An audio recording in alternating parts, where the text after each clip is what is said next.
inasema nini kuhusiana na wale viongozi, ama ni jinsi gani unaweza kuweka viongozi kwa mizani wakati ambapo unateua mtu? Na nitarejelea ile swala la Gachagua wakati ambapo ulisema kwamba mlipokuwa Karen sio viongozi wengi ambao walikuwa wanamtaka. Kwa hivyo inasema nini kuhusiana na jinsi ambavyo unaekelea mizani viongozi ambao unafanya nao kazi, na wananchi watasubiri hadi lini? Na la mwisho, Mheshimiwa Rais, miaka 2.5 baada ya kuingia katika ofisi, ungali bado unapeana ahadi. Wakenya wangoje ahadi hadi siku gani? Umemaliza? Bado hapo mengine. Okay. Kwanza, I am a person who believes in giving people a second chance. Even though many leaders did not favor my friend Gachagua, I still gave him a chance. Yeah? Because I'm a strong believer that when you are friends, you don't just dismiss friends. It applies to JB Muturi. Even when it was difficult for him to perform as an Attorney General, and it's not even me. Ask any government department. Any government department. They had many difficulties. But because he was my friend, we worked together, we campaigned together, I was willing to give him a second chance. You know? So if you are saying that I should not have given Rigathi a chance, and I should not have given JB a chance, that is you, that's not me. I believe differently. And I believe people given a chance, there are many people who have given another chance and they've done very well.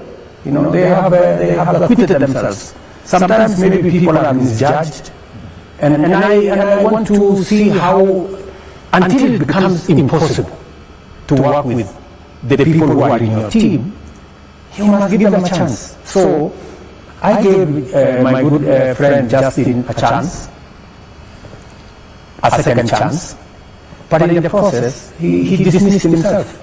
And I have, what did you expect me to do? I give somebody a chance, he starts to do whatever he's doing. So I think let's move on. Let us, and you know, it's not the end of the, it is not the end of the road.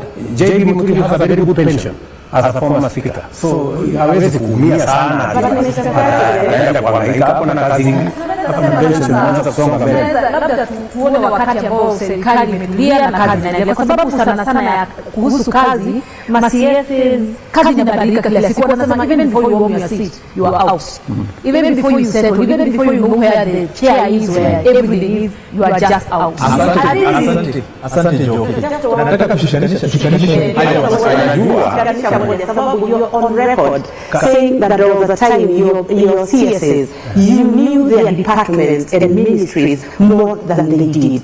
And you have always said that you want to work with the best. But you have said, alikuwa rafiki, were you choosing friends or were you getting competent people that would have supported you and you would not have found yourself in the situation that you're finding yourself in? You see, there is always a balance between the team you have. So you have a team, and then you have to choose the best from the team you have. And even when you choose from the team you have, they say the test of the pudding is in the eating. Sometimes you think highly of somebody, maybe they are not. Sometimes you don't think much of somebody, maybe they are better. So you have to keep balancing. And let me tell you this. Government is run through collective responsibility. Much as we have a minister for this and a minister for the other, decisions are made collectively as government.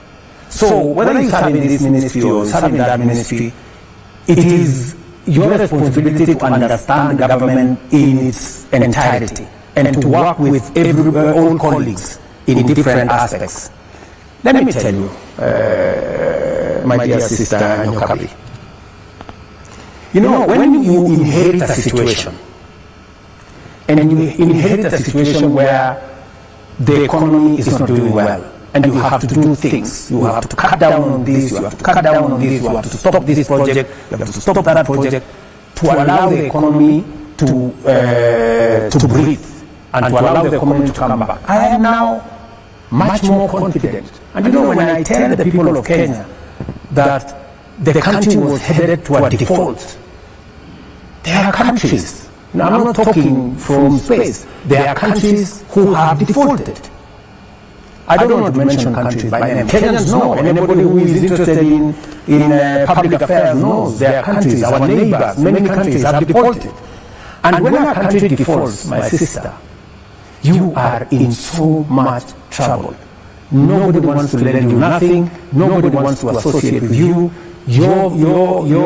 One of the neighbors, I don't want to mention which one, their currency was devalued by 100%. Do you know what that would mean to Kenya if we were to go that direction? Just imagine if the dollar was exchanging at 220 shillings. What kind of a country would we be? You know? So there are real issues that I have had to do to stabilize the economy of Kenya. And I can now confidently say that now that we have stabilized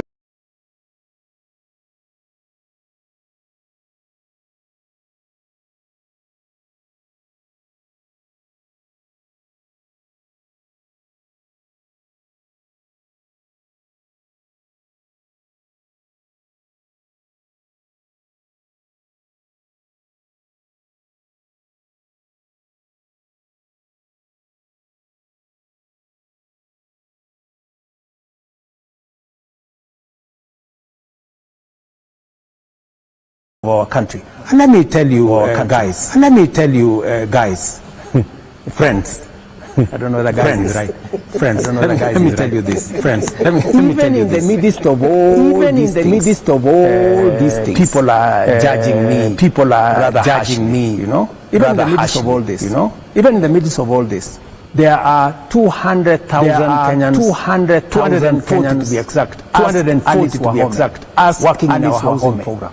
Working in our housing program. There are 200,000 Kenyans, 200,000 Kenyans who are benefited from. In fact, what we've just done is and to make be able to finance young people who are getting jobs abroad, who are getting jobs. Let me also tell you that digital hubs and digital economies and digital economies are employing 195,000 Kenyans. In the midst of all these people, there are real people earning real jobs, even in the context of what we are doing.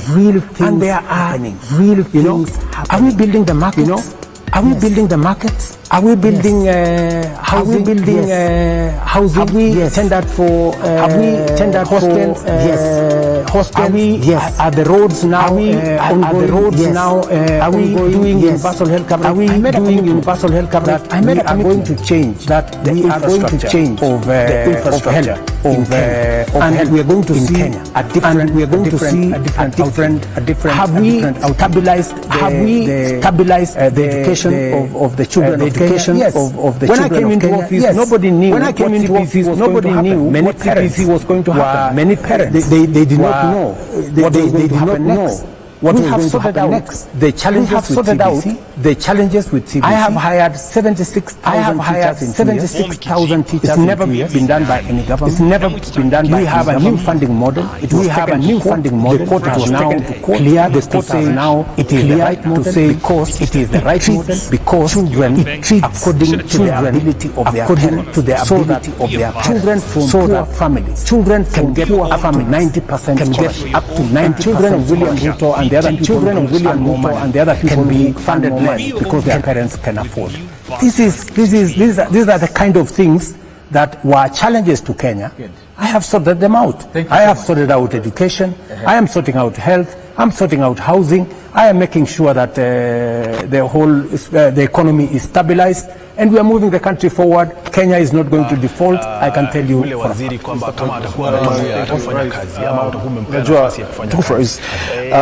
Yes, my brother from Weru. Yes, my name is Martin. Martin. Yes, Martin.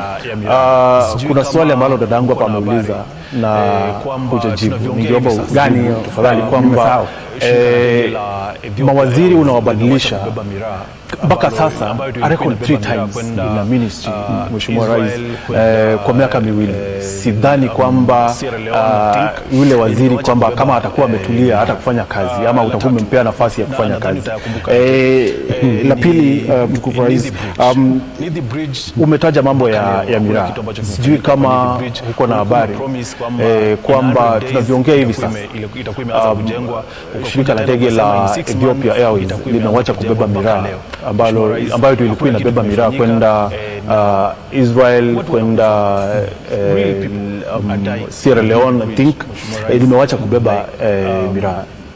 La tatu, nadhani utayakumbuka yote, ni the bridge. Nithi Bridge mpaka leo hakuna kitu ambacho kimefanyika kwa Nithi Bridge. Ulikuwa umepromise kwamba in 100 days itakuwa imeanza kujengwa, ukakuja tena ukasema in 6 months itakuwa imeanza kujengwa. Mpaka leo Mheshimiwa Rais hakuna kitu kimefanyika, na watu wanakufa. Real people are dying. Why don't you listen to me when I'm answering? You asking like Kibaki alibadilisha mawaziri when it was wacha nikujibu mambo ya mawaziri. Alibadilisha mawaziri when it is necessary. Kila serikali inabadilisha mawaziri. I want you to tell me how many times Kibaki changed ministers. And ultimately, no, I'm just telling you. You had a chance ya kuchagua mawaziri. Umeniuliza maswali. I listen to you when you are asking. Why don't you listen to me when I'm answering? You are asking me. Yeah, relax. So, Kibaki alibadilisha mawaziri when it was necessary. Uhuru alibadilisha mawaziri when it is necessary. When it is necessary, I will change ministers because it is my prerogative.